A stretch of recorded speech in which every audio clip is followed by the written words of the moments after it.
I have not done a Kizer knife in a while, and I've got a bunch of them in from the box of knives that Professor EDC sent in.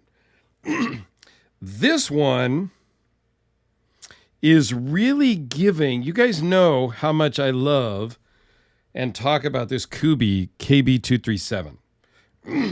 It's around $60 now. It used to be about $45 when I started liking it, and it's like everything in the world, it's gone up.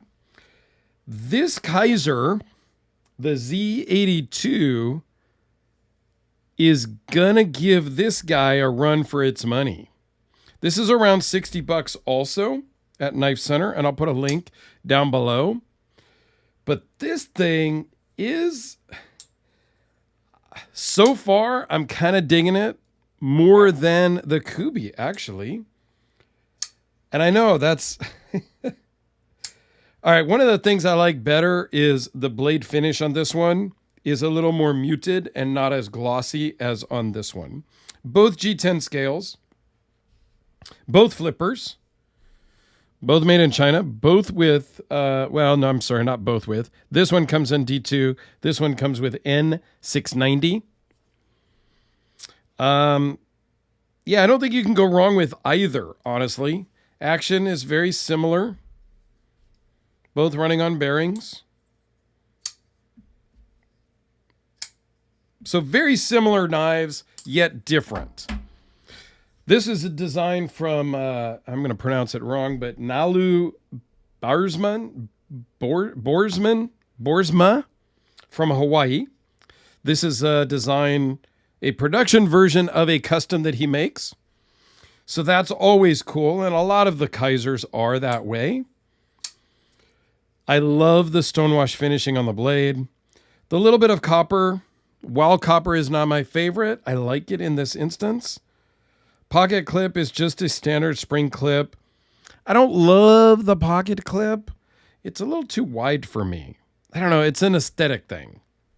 For me, I'd like it about, I don't know, 75% as wide. Just a little bit narrower. But the liner lock works great. The holes in the blade make it lightweight and give you some grip when you are deploying it. It makes it really easy just to stick your finger right there, your thumb, and off you go. Action on this is getting better as it's used even more, so I think it's really going to be good. It's also a Tonto, much like the Kubi. I don't know. You guys give me your comments down below. With the holes, you may end up with more gunk in them than just the straight G10 or flat G10. I don't know. That might be a concern. But this is just a total user. At $60, blade is super solid.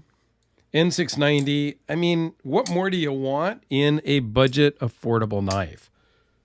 I think it's really cool and it's super comfortable in the hand.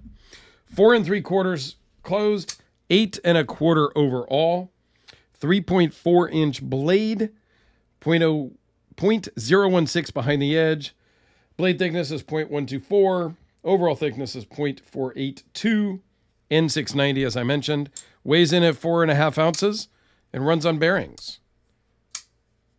I think it's very cool. Let's zoom in and give you a quick look around. This did come from Knife Center, like a box, like all the other knives in the box that Professor sent. I'll put a link to Professor EDC's channel in the description. This is just done really, really well.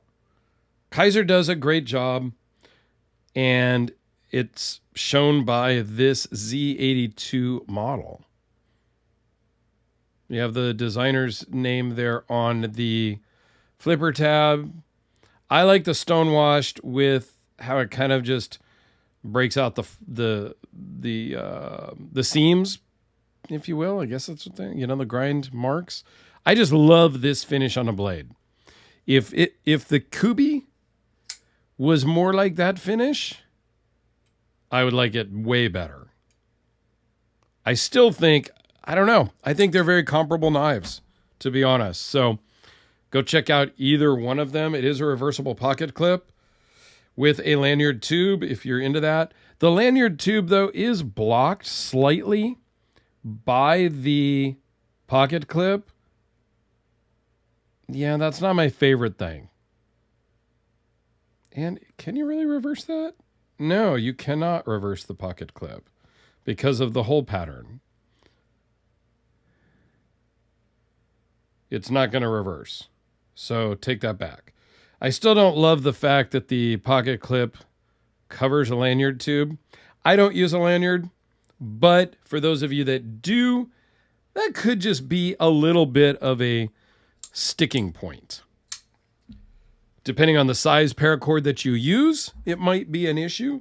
Here they are side by side, and forgive me, the Kubi gets a lot of unboxing work, so it gets a lot of tape and gunk on the blade, and I don't really clean it off every time because it's a user knife. Who cares?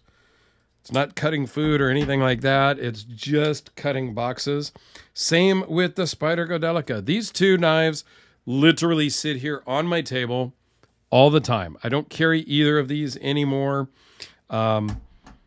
Sometimes when I travel, I will take the Kubi just because it is a great travel knife, and because it's only $60, if it gets taken, lost, or whatnot at an event or out in, while I'm traveling, the D-cell and the AA, I don't mind if I lose a Kubi or if I were to lose a Kizer.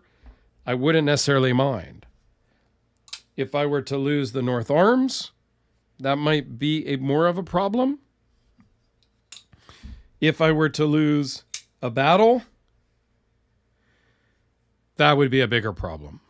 So, although I do travel with the Battle, it's not what I carry every day when I go to events. It just depends, and I've talked about that in other videos on how I travel with my stuff. So I will link that down below or up in the corner as well, one of those videos, so you can hear about what I take when I do travel by plane or go on events or to events and things like that. Because I've got kind of a methodology of what I take when I travel. So I think I have a Kizer playlist also. There will be some links down below and up in the corners. Go check them out.